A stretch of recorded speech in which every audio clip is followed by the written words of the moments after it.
ආයුබෝවන් සියලු දෙනාටම ඔටෝ ට්‍රේනර් SL channel එකෙන් අද මම ඉදිරිපත් කරන්නේ වාහන බැටරි චාර්ජර් එකක් නවීකරණය කරන ආකාරයයි.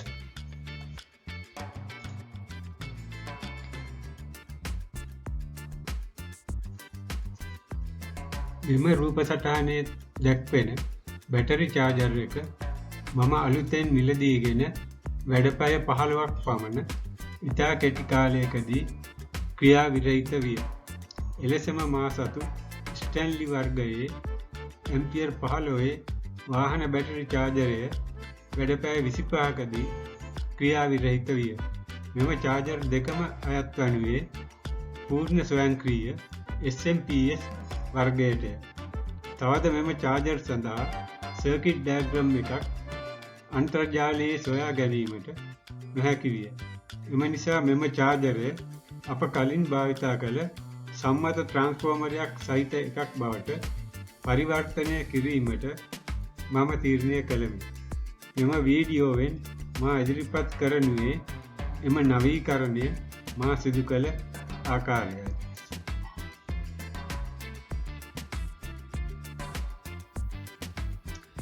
ඊට ප්‍රථම මම ඔබලාට වාහන බැටරි චාර්ජර් ගැන කෙටි හැඳින්වීමක් ඉදිරිපත් කරන්නම්.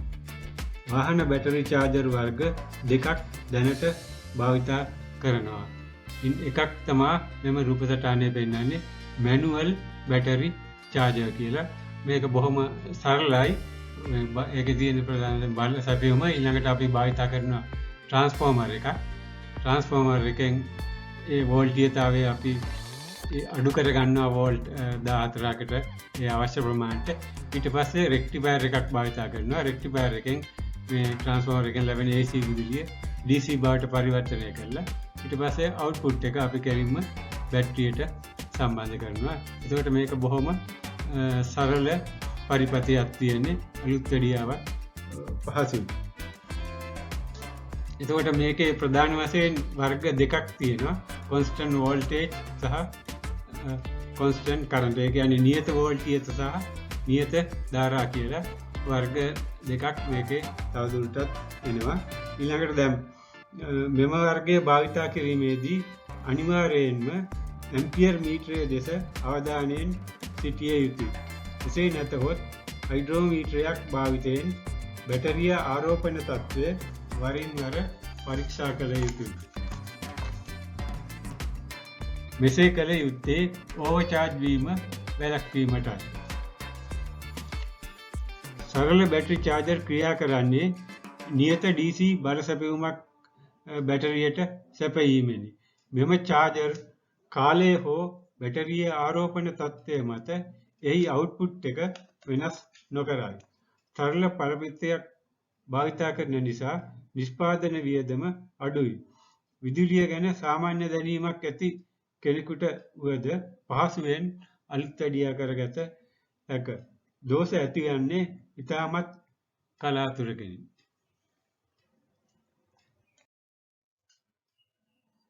දැන් දෙවැනි බැටරි චාර්ජර් වර්ගය තමයි ඔටෝමැටික් එහෙම නැත්නම් ස්මාර්ට් බැටරි චාර්ජර් කියන එක. දැන් ඒ විදිහේ බැටරි චාර්ජර් එක රූප සටහනක් තමයි මේ පෙන්වන්නේ. දැන් මේකේ ඉලෙක්ට්‍රොනික උපකරණ සෑහෙන ප්‍රමාණයක් භාවිතා වෙනවා.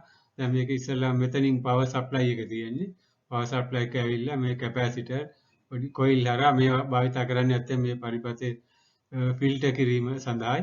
ඊට පස්සේ එන වෝල්ටීයතාවය එනවා මෙන්න මේ රෙක්ටිෆයර් එකට ඉස්සෙල්ලාම. රෙක්ටිෆයර් එකට ඇවිල්ලා රෙක්ටිෆයර් එකෙන් DC කරන්ට් එක බවට හරවලා ඒක යනවා මේ කැපැසිටර් එකට. එතකොට මෙතන සාමාන්‍යයෙන් වෝල්ටීයතාවය වෝල්ට් 320ක් පවන වෝල්ටීයතාවයක් මේ කැපැසිටර් එකෙන් එනවා. ඒක මෙතන තියෙන චොපර් ට්‍රාන්ස්ෆෝමර් එකට ලැබෙනවා මෙන්න මේ අග්‍රයට. එතකොට මෙතනට සාමාන්‍යයෙන් වෝල්ට් 320ක පවන වෝල්ටීයතාවයක් ලැබෙනවා. එතකොට මේකේ ඇත්තෙන්ම මේ අපි අර විදිහ ලොකු ට්‍රාන්ස්ෆෝමර් එකක් භාවිතා නැහැ. අපි මේකට කියන්නේ චොපර් ට්‍රාන්ස්ෆෝමර් කියලා. ඊටාත්ම පොටවල් ගන්න අඩු ට්‍රාන්ස්ෆෝමර් එකක් තමයි භාවිතා කරන්නේ. දැන් මේක ක්‍රියා කිරීම සඳහා භාවිතා කරන මෙන්න මේ විදිහේ MOSFET ට්‍රාන්සිස්ටර් එකක් භාවිතා කරනවා. මේ පරිපථයේ ස්විච් ඔන් ඔෆ් කිරීමෙන් අධි සංඛ්‍යාතයක් යටතේ ඔන් ඔෆ් කිරීමෙන් තමයි අපි මේ අවුට්පුට් වෝල්ටේජ් එකක් ලබා ගන්න. අපිට අවශ්‍ය දැන් මෙතන මේ පරිපථයේ බැටරි charge කිරීම සඳහා වෝල්ට් 12ක් සහ ඇම්පියර් 5ක ධාරාවක් අවුට්පුට් එක වශයෙන් අපිට ලබා ගන්න පුළුවන්. දැන් සරලව මේ ඔටෝමැටික් charger එක ක්‍රියාකාරීත්වය වෙන්නේ ඔය විදිහටයි. එතකොට මෙම charger වල output current එක රඳා පවතිනුයේ බැටරියේ ආරෝපණ ප්‍රමාණය මතය. මේවායේ බැටරිය charge වීම පාලනය කරනුයේ මයික්‍රෝ ප්‍රොසෙසර් එකක් එහෙම නැත්නම් මයික්‍රෝ චිප් එකක් භාවිතයෙනි. ස්මාර්ට් charger වල භාවිතා කරනුයේ SMPS පරිපථයකි. මෙම SMPS පරිපථ ට්‍රාන්ස්ෆෝමරයක් භාවිතා නොකරයි. එම නිසා මේවා බරින් අඩු සහ කාර්යක්ෂමතාවයෙන් වැඩිය. නමුත් මෙම පරිපථය සංකීර්ණ නිසා අලුත් වැඩියා කිරීම පහසු නොවේ. ස්වයංක්‍රීය charger භාවිතයේදී බැටරිය සම්පූර්ණයෙන් charge වූ විට chargerය off වීම සිදුවේ. එහෙම නැත්නම් float mode එකට මාරු වීම ඉබේම සිදුවේ. ඒ නිසා දැන් මේ විදිහේ charger එකක් භාවිතා කිරීමේදී අපිට ඒ පිළිබඳ අවධානයෙන් පසුවෙන්න අවශ්‍ය වෙන්නේ අර මැනුවල් charger වල වාගේ බැටරිය full charge වුණාම මෙයා එක්ක off වෙනවා එහෙම නැත්නම් float mode එකට යනවා. ඒ නිසා බැටරියට කිසිම ඕවර් charge වීමක් හෝ ඒ විදිහේ කිසිම හානියක් සිද්ධ වෙන්නේ නැහැ. ඒකයි මේකේ තියෙන වාසිය.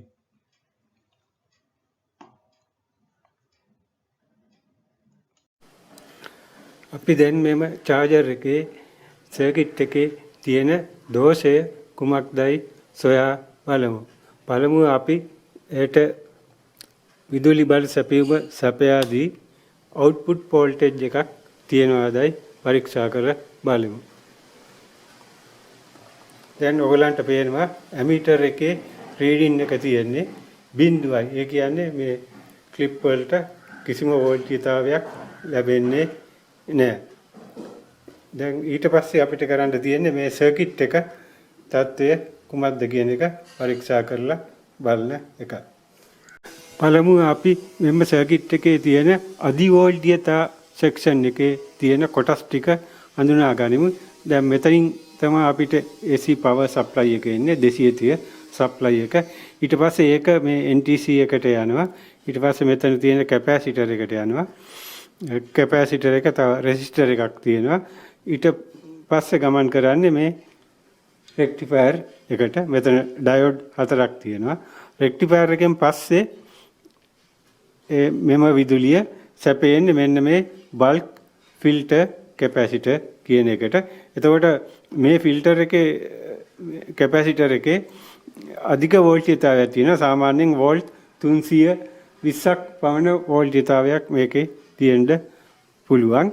ඊට පස්සේ මෙම වෝල්ටේජතාවය තමයි දැන් මෙතන තියෙන චොපර් ට්‍රාන්ස්ෆෝමර් එක. මේ චොපර් ට්‍රාන්ස්ෆෝමර් එකට සැපෙන්නේ. දැන් මේකේ පොසිටිව් ටර්මිනල් එක සම්බන්ධ වෙලා තියෙනවා මේ චොපර් ට්‍රාන්ස්ෆෝමර් එකට. අපි දැන් පළමුව පරීක්ෂා කර බලමු මේ ෆිල්ටර් කැපැසිටර් එකට වෝල්ටේජතාවයක් වෝල්ට් අඩුම ගානේ 300කට ආසන්න ප්‍රමාණයක් තියෙනවද කියලා. මෙතන වෝල්ට් 300 ගානක් තියෙනවායි කියන්නේ මේ හයි වෝල්ටේජ් සර්කිට් එක හොඳින් ක්‍රියා කරනවා. ඒ පැත්තේ දෝෂයක් නැහැ කියන එක.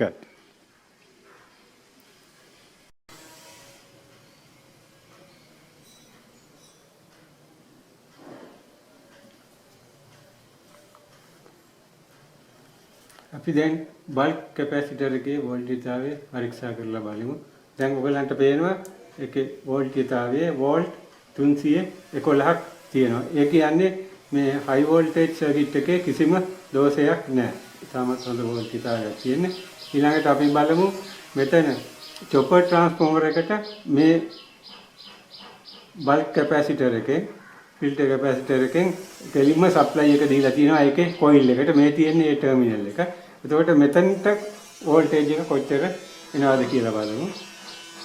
ඒ කියන්නේ චොපර් ට්‍රාන්ස්ෆෝමර් එකට. දැන් එතෙන්ටත් මෙම රූප සටහන් පෙන්වන්නේ ස්විච් මෝඩ් පවර් සප්ලයි එක දල සටහනක්.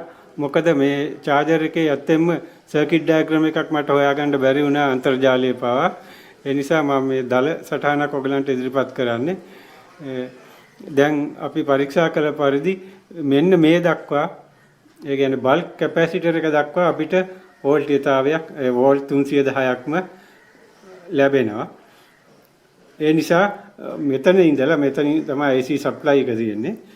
එතන ඉඳලා මේ දක්වාම මේ සර්කිට් එකේ කිසිම දෝෂයක් නැහැ. දැන් එතකොට මේකේ දෝෂය තියෙන්නේ මෙතනින් පස්සේ මේ තියෙන චොපර් ට්‍රාන්ස්ෆෝමර් එක මේ දක්වාම ඒ 310 වෝල්ටේජ් එක ලැබෙනවා. ට්‍රාන්ස්ෆෝමර් එකේ මේ ටර්මිනල් එකට මෙතනට වෝල්ට් 310 තියෙනවා.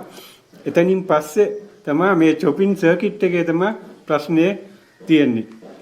නමුත් ඇත්තටම මේකේ සර්කිට් ඩයග්‍රෑම් එකක් නැති නිසා මට මේකේ මේ දෝෂය සොයා ගැනීම අපහසුයි. ඒ නිසා මම තීරණය කළා මෙම සර්කිට් එක සම්පූර්ණයෙන්ම අයින් කරලා මොඩිෆයි කරන්න සාමාන්‍ය චාර්ජර් එකක් විදිහට. දැන් ඉදිරියේදී මම මේ වීඩියෝ වලින් පෙන්නන්නම් මම කොහොමද මේ සම්පූර්ණ මේ සර්කිට් එක මොඩිෆයි කරලා, ඒ කියන්නේ මේ සර්කිට් එක සම්පූර්ණයෙන්ම අයින් කරලා ඒ වෙනුවට සාමාන්‍ය සිම්පල් charging circuit එකක් ස්ථාපනය කරන අයුරු. මම මේ මොඩිෆිකේෂන් එක සඳහා පරණ charger එකේ භාවිතා කරන්නේ මේ සප්ලයි කේබල් එක භාවිතා කරනවා. ඊට පස්සේ මේ බැටරි වලට සම්බන්ධ කරන crocodile clip අඩංගු කේබල් එක භාවිතා කරනවා. ඊට පස්සේ මේ කේසින් එක භාවිතා කරනවා. අනිත් මේ සර්කිට් බෝඩ් එක කිසිම දෙයක් මම භාවිතා කරන්නේ නැහැ. ඒක සම්පූර්ණයෙන්ම අයින් කරනවා. ඒ වෙනුවට වෙනත් ඉලෙක්ට්‍රොනික උපකරණ මම භාවිතා කිරීම සිදු කරනවා.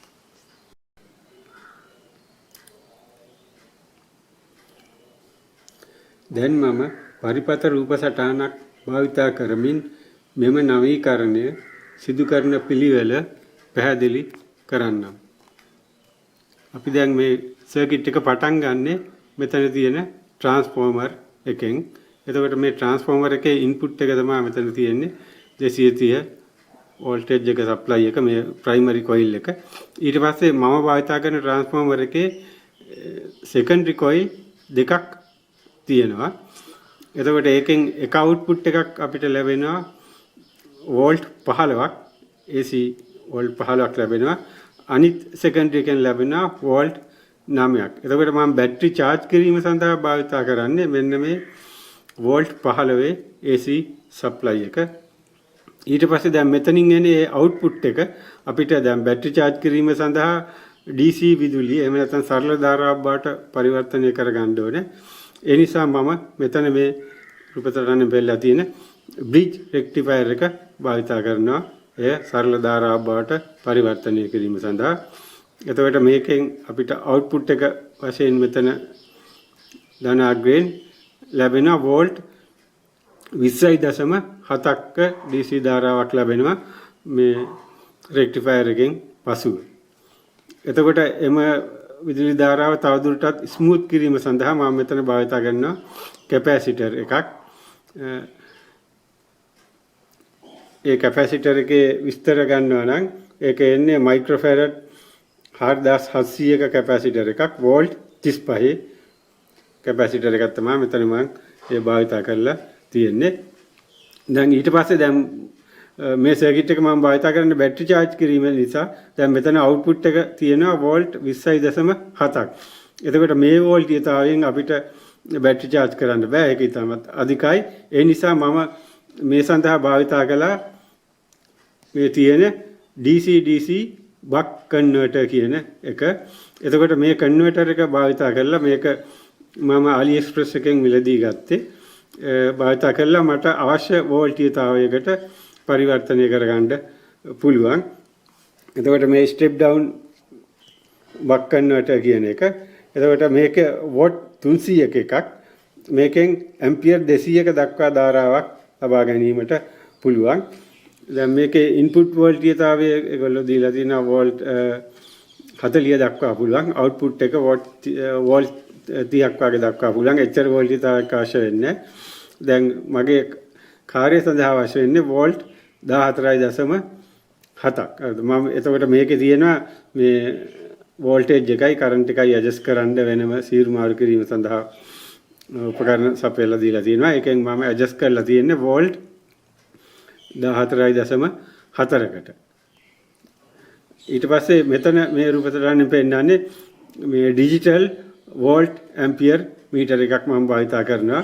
වෝල්ටීයතාවය සහ බැටරිය charge කරන කරන්ට් එක කොපමණද කියලා බලා ගැනීම සඳහා. ඊට පස්සේ මේක අනිත් කෙරවල් සම්බන්ධ වෙලා තියෙන. දැන් මේක මේ බැටරියේ ධනාග්‍රේට සම්බන්ධ වෙලා තියෙනවා එක කෙරවලක්. ඊළඟට ඍණාග්‍රේට සම්බන්ධ වෙලා තියෙනවා අනිත් කොටස. ඒක ඊට පස්සේ අන්තිමට එන්නේ මෙතන කන්වර්ටර් එකේ ඍණාග්‍රේට සම්බන්ධ වෙලා තියෙන්නේ. දැන් ඊට අමතරව මම මේ ට්‍රාන්ස්ෆෝමර් එකෙන් මට ලැබෙන මේ 9 වෝල්ට් AC ධාරාව ඒකත් මම භාවිතා කරනවා මේ පරිපතේ. මම මේ සර්කිට් එකේ භාවිතා කරන කූලින් ෆෑන් එකක් සහ පවර් LED ඉන්ඩිකේටර් එකක්. අන්න ඒ සඳහා මම භාවිතා කරනවා මෙන්න මේ 9 වෝල්ට් අවුට්පුට් එක. දැන් ඒකත් AC විදුලියක් නිසා මම ඩයෝඩ් එකක් භාවිතා කරලා ඒක DC බවට පරිවර්තනය කරනවා. මේ ඩයෝඩ් එක ලෙස මම භාවිතා කළේ මෙන්න මේක IN 54.8 කියන ඩයෝඩ් එක තමයි භාවිතා කළේ මෙතන. ඊට පස්සේ ඒක එතනින් පස්සේ අපිට DC වෝල්ටේජ් එකක් ලැබෙනවා. මේ වෝල්ටීයතාවය වෝල්ට් 11.9ක් වෙනවා. එතකොට එම වෝල්ටීයතාවය මම භාවිතා කරනවා මේකේ කූලින් ෆෑන් එක වශයෙන්. මුළු සම්පූර්ණ සර්කිට් එකම ට්‍රාන්ස්ෆෝමර් එකයි රෙක්ටිෆයර් හැම එකක්ම කූල් කිරීම සඳහා මේ ෆෑන් එක භාවිතා කරනවා. මෙතන 12 වෝල්ට් ෆෑන් එකක් තමයි මම DC ෆෑන් එකක් භාවිතා කරන්නේ. ඊට පස්සේ එම විදුලිය යන්නේ මෙතන තියෙන රෙසිස්ටර් එකට. ඒ කියන්නේ මම මේ ඩයෝඩ් භාවිතා කරන නිසා අනිවාර්යයෙන්ම රෙසිස්ටර් එකක් භාවිතා කරලා වෝල්ටීයතාවය අඩු කරගත යුතුයි. ඒ කියන්නේ ඩයෝඩ් එක සාමාන්‍යයෙන් උඩරින් වැඩි කරන්නේ වෝල්ට් 3කින් වාගේ. ඒ නිසා මම මෙතන ඒ රෙසිස්ටර් එක ඕම් 200ක ඒක මම කැල්කියුලේෂන් එකක් කරලායි ගත්තේ. වෝල්ට් 200ක ඕම් 200ක රෙසිස්ටර් එකක් තමයි මම මෙතන සවි කරලා තියෙන්නේ. එතකොට එතනින් මේ එන වෝල්ට් 12 වෝල්ටීයතාවය අඩු කරලා මේ LED මම LED ඇත්තම තුනක් භාවිතා කළා. ඇත්තම තුනක් අවශ්‍ය වෙන්නේ නැහැ. එකයි අවශ්‍ය වෙන්නේ. එකක් මේ green, amber, red කියලා මේ ඉන්ඩිකේටර් ලැම්ප් වලට රත් කරලා ඊට පස්සේ මෙතනින් ආපහු රිටර්න් වෙලා යනවා දඟරය වෙත. එතකොට මේක තමයි සරලව මම භාවිතා කරපු සර්කිට් එක. මෙම ඡායාරූපයෙන් පෙන්වන්නේ කැඩුණු ස්මාර්ට් චාර්ජර් එක සරල චාර්ජර් එකක් බවට එහෙම නැත්නම් මැනුවල් චාර්ජර් එකක් බවට පරිවර්තනය කිරීමට මා භාවිතා කරන කොටස්. දැන් මෙතන තියෙන ට්‍රාන්ස්ෆෝමර් එක. ඊට පස්සේ මෙතන ඩිජිටල් වෝල්ට් ඇමීටර් එකක් තියෙනවා. ඊළඟට කැපැසිටර්, රෙසිස්ටර්, ඩයෝඩ්, LED. මෙතන මම භාවිතා කරන DC DC කන්වර්ටර් එකක් සහ මේ බ්‍රිජ් රෙක්ටිෆයර් එකක්.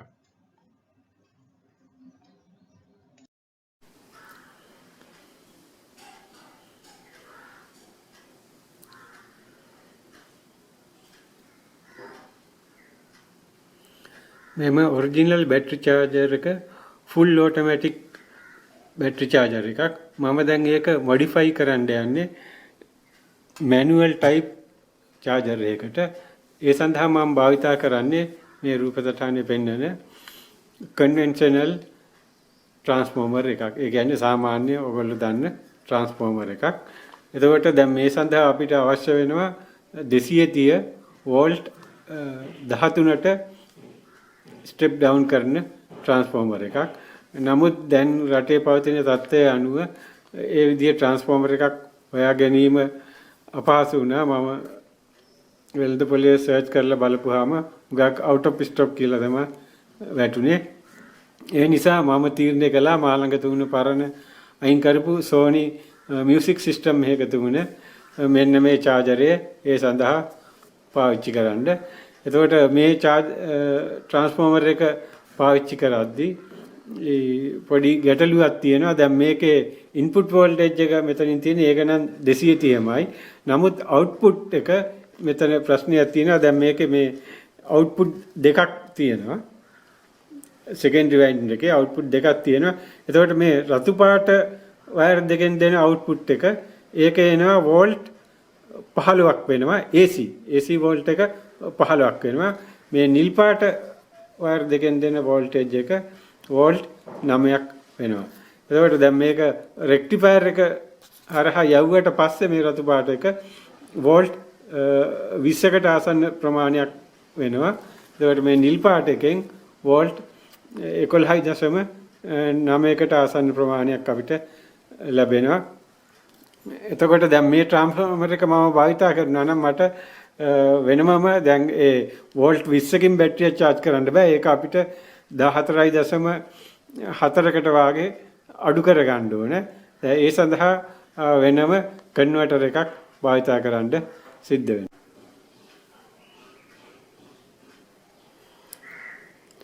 මම දැන් ට්‍රාන්ස්ෆෝමරේ කොටස් කීපයක් කේසින් එකට සවි කරලා තියෙන්නේ. එතකොට පළමුව තියෙන්නේ ට්‍රාන්ස්ෆෝමර් එක. ට්‍රාන්ස්ෆෝමර් එකට පවර් සප්ලයි එක දීලා තියෙන්නේ මේ ලයින් එකෙන්. ඊළා මෙතන තියෙන ස්විච් එක හරහා තමයි ප්‍රයිමරි වයින්ඩින් එකට සප්ලයි එක යන්නේ. ඊට පස්සේ මේකේ අවුට්පුට් දෙකක් තියෙනවා. මේ රතු පාට කේබල් එකෙන් වෝල්ට් 15ක් ලැබෙනවා AC විදුලිය. ඊට පස්සේ නිල් පාට කේබල් දෙකෙන් වෝල්ට් 9ක් ලැබෙනවා. මම මේ වෝල්ට් 9 සප්ලයි එක භාවිතා කරනවා මේ LED ඉන්ඩිකේටර් දැල්වීම සඳහා සහ මේකේ තියෙන කූලින් ෆෑන් එක ක්‍රියා කරවීම සඳහා එම 9 වෝල්ට් වෝල්ටීයතාවය භාවිතා කරනවා. ඒක 9 වෝල්ට් අපිට ලැබෙන්නේ ප්‍රත්‍යාවර්ත ධාරාවක්. ඒක මම මෙතන ඩයෝඩ් එකක් සවි කරලා DC බවට පත් කරලා තමයි LED වලට සහ කූලින් ෆෑන් එකට ලබා දීලා තියෙන්නේ. දැන් අපි මේක පරීක්ෂා කරලා බලමු මේ කොටස් ටික නිසි ලෙස වැඩ කරනවද කියන එක සප්ලයි එක දීලා.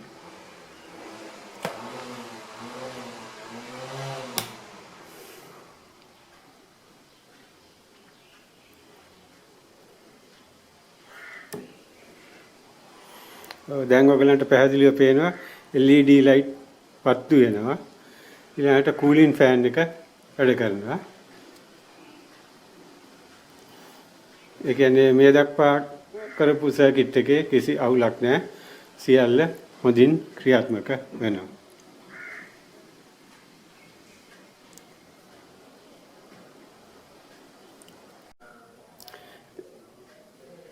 දැන් මම රෙක්ටිෆයරේ ට්‍රාන්ස්ෆෝමර් එකට සවි කරලා තියෙන්නේ. එතකොට මේක මේ රතු පාට වයර් දෙක තමයි ට්‍රාන්ස්ෆෝමර් එකෙන් එන අවුට්පුට් එක. ඒක AC විදුලියක්. එතකොට ඒ AC විදුලිය අපිට DC බවට පරිවර්තනය කරගන්න ඕන බැටරිය charge කිරීම සඳහා. එතකොට මේ රෙක්ටිෆයර් එකෙන් ඊට පස්සේ අපිට මෙන්න මේ වයර් දෙකෙන් ලැබෙනවා DC විදුලිය. මේක තමයි අවුට්පුට් එක. එතකොට මෙතන ඇත්තෙම වෝල්ටීයතාවය ලැබෙනවා. දැන් මේ ට්‍රාන්ස්ෆෝමර් එකේ හැටියට වෝල්ට් 20 දශම ගාණක් ලැබෙනවා. එතකොට මේ වෝල්ටීයතාවය බැටරි charge කිරීම සඳහා වැඩි. ඒ නිසා අපිට ඒක අඩු කර ගැනීම ඕනේ. ඊට අමතරව මෙතන මම භාවිතා කරලා තියෙනවා කැපැසිටර් එකක්. එතකොට මේ කැපැසිටර් එක මයික්‍රෝෆැරඩ් 4700ක වෝල්ට් 35ක කැපැසිටර් එකක් භාවිතා කරලා තියෙන්නේ. ඒ කැපැසිටර් එක භාවිතා කරලා තියෙන්නේ මේ DC කරද්දී ස්මූත් කිරීම සඳහායි. ඒක අමතරව සවි කරලා තියෙන්නේ. දැන් අපි බලමු මෙතන ඊට පස්සේ දැන් මේකෙන් එන වෝල්ටීයතාවය මෙතනට වෝල්ට් කීයක් ලැබෙනවද කියලා. දැන් මේ තියෙන්නේ DC DC කන්වර්ටර් එක. එතකොට මේ කන්වර්ටර් එකෙන් මම භාවිතා කරන්නේ මෙතන ලැබෙන වෝල්ටීයතාවය වැඩි හින්දා ඒක નિયમિત charge කිරීමට සුදුසු වෝල්ටීයතාවයකට පරිවර්තනය කියන්නේ. ඒ කියන්නේ වෝල්ට් 14.4කට පරිවර්තනය කරගන්න ඕන බැටරියක් හොඳින් charge කිරීම සඳහා. දැන් අපි ඉස්සෙල්ලාම පරීක්ෂා කරලා බලමු මෙතන රෙක්ටිෆයර් එකෙන් පස්සේ අපිට වෝල්ට් කීයක් ලැබෙනවද කියන එක. දැන් මම පරීක්ෂා කරන්නේ output voltage එක කොච්චරද කියන එක රෙක්ටිෆයර් එකෙන් පස්සේ. දැන් ඒ voltage එක මෙතන මීටර එකේ පෙන්නනවා වෝල්ට් 20.4ක් වෙනවා. එතකොට මේ වෝල්ටීයතාවය වැඩි නිසා අපිට මේ කන්වර්ටර් එක DC DC කන්වර්ටර් එක භාවිතා කරලා ඒක ඒ નિયમિત වෝල්ටීයතාවයට අඩු කර ගැනීම සිදු කළ යුතුයි. මේ DC DC කන්වර්ටර් එකේ වෝල්ටීයතාවය ඇඩ්ජස්ට් කිරීම සඳහා අපිට තියෙන්නේ මෙන්න මේ කොටස. දැන් මෙතනට ස්ක්‍රූ ඩ්‍රයිවර් එකක් භාවිත කරලා අපිට ඇඩ්ජස්ට් කර ගන්න පුළුවන්. මේ අනිත් එක තියෙන්නේ කරන්ට් එක ඇඩ්ජස්ට් කිරීම සඳහා. මේක වෝල්ටීයතාවය ඇඩ්ජස්ට් කිරීම සඳහා තියෙන්නේ. දැනට මේ පරිපථයෙන් වෝල්ට් 16.75ක් ලැබෙනවා අවුට්පුට් එක වශයෙන්. අපි දැන් මේ ඇඩ්ජස්ට්මන්ට් ස්ක්‍රූ එක භාවිත කරලා මේක 14.4ට අඩු කරගමු. දැන් මම මෙම වෝල්ටීයතාවයේ වෝල්ට් 14.4ට සීරු මාරු කරන්න යන්නේ.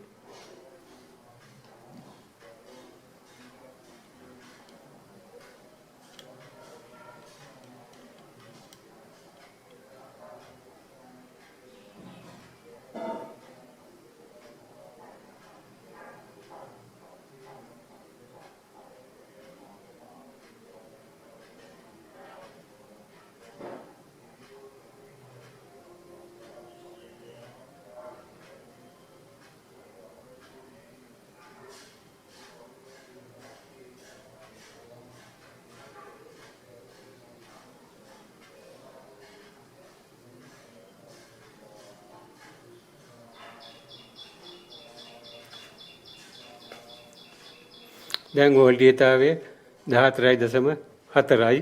ඔය ගානට තියාගෙන අපි ඉදිරි වැඩ කටයුතු ටික සිදු කරමු.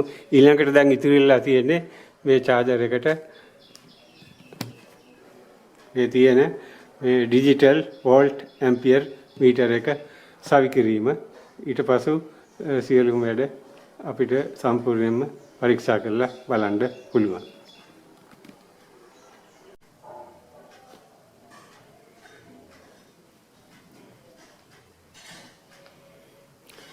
දැන් මම රෙක්ටිෆයර් එක චැසියට සවි කරන්න යන්නේ. එතකොට මේ රෙක්ටිෆයර් එක සඳහා මම හීට් සින්ක් එකක් භාවිත කරන්නේ. ඒකට හේතුව මේව චැසියම මම භාවිත කරනවා හීට් සින්ක් එකක් වශයෙන්. මොකද මේ චැසිය හදලා තියෙන්නේ මෙටල් වලින්. ඒ නිසා වෙනම හීට් සින්ක් එකක් අවශ්‍ය නැහැ. මම හීට් සින්ක් කම්පවුන්ඩ් එක භාවිත කරලා චැසියට සවි කිරීම සිදු කරනවා.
දැන් මම එම චාර්ජර් එකේ සියලුම කොටස් සවි කර අවසానයි.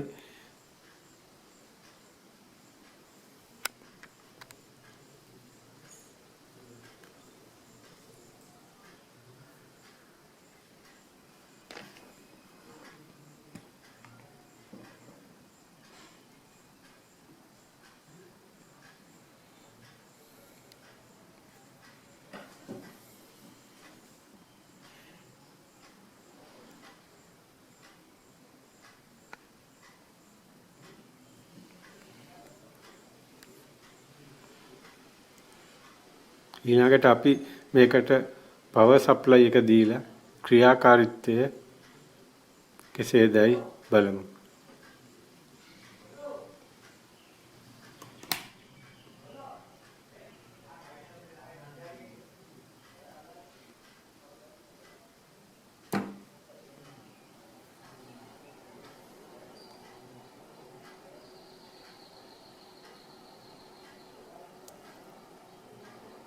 ඔයගලන්ට පේනවා ඉන්ඩිකේටර් ලයිට් පත්තු වෙනවා.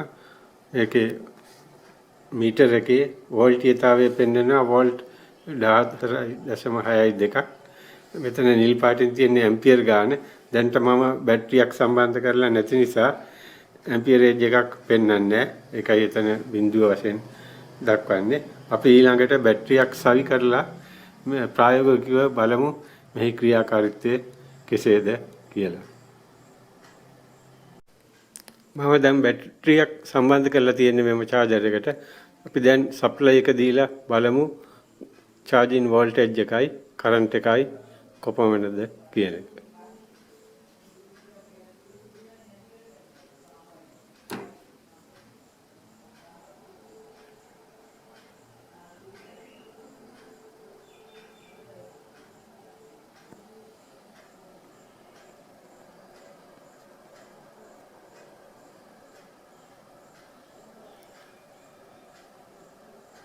දැන් charging voltage එක වෝල්ට් 14.12ක් ලෙස මේ මීටර එකේ පෙන්වනවා.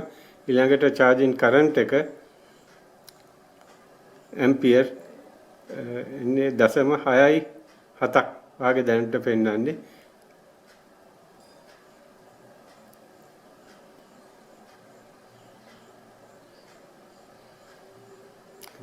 මේ බැටරිය ඇත්තම charge වෙලා තියෙන බැටරියක්. ඒ නිසා මේ අඩු ඇම්පියරේජ් ගානක් පෙන්වන්නේ. ඇත්තම මෙම වෝල්ට් මීටරයේ අගේ 100%ක්ම නිවැරදි නෑ. ඒ නිසා මම මේ ඩිජිටල් මල්ටිමීටරයක් සවි කරලා බැලුවා නියමිත වෝල්ටීයතාවය කොච්චරද කියලා. ඔයගලන්ට පේනවා ඒකෙන් පෙන්නනවා දැන් මේ charging voltage එක වෝල්ට් 14.38ක්. මෙතන පෙන්නනවා 14.62ක් කියලා. ඒකේ සුළු ප්‍රමාණයක් වැඩිවීමක් තියෙනවා. දැන් මල්ටිමීටරයක් තමයි ඉතාමත්ම නිවැරදි. එතන පෙන්නනවා නියමිත වෝල්ටීයතාවය 14.38ක්.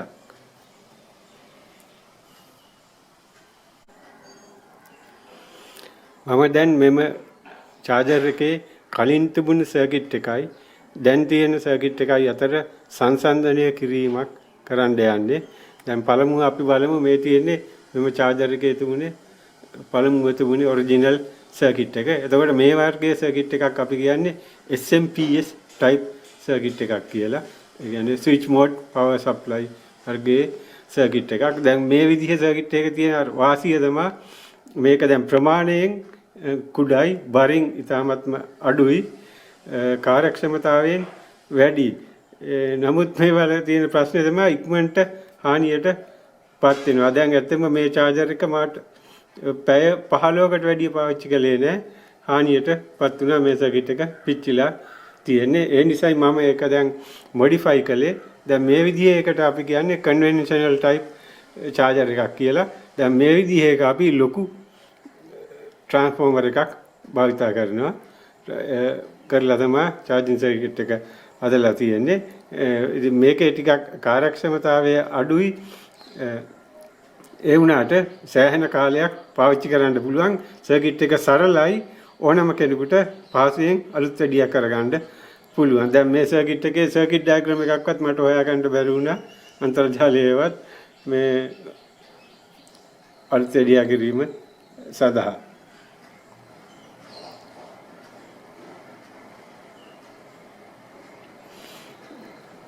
තව දැන් මේකේ තියෙන තව අවාසියක් තමයි මේක මේ බර වැඩිකම මේ ට්‍රාන්ස්ෆෝමර් එකම මේ සර්කිට් එක වාගේ 10 ගුණයක් බර වෙනවා.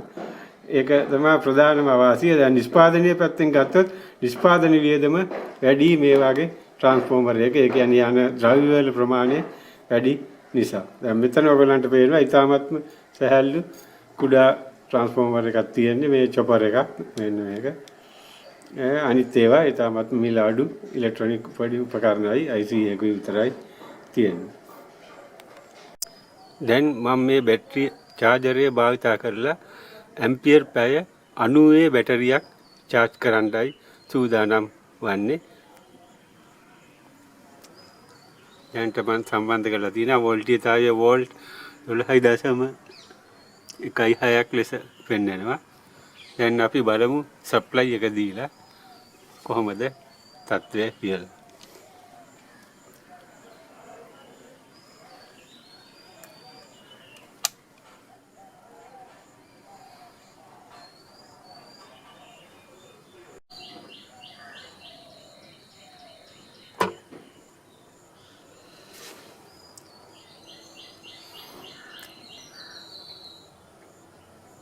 දැන් ඔයගලන්ට පේනවා මේක ඇම්පියර් 3යි ගානකින් පටන් ගත්ත charge වෙන්න. දැන් charge වෙද්දී ඇම්පියර් ගාන ක්‍රමයෙන් අඩු වෙගෙන යනවා.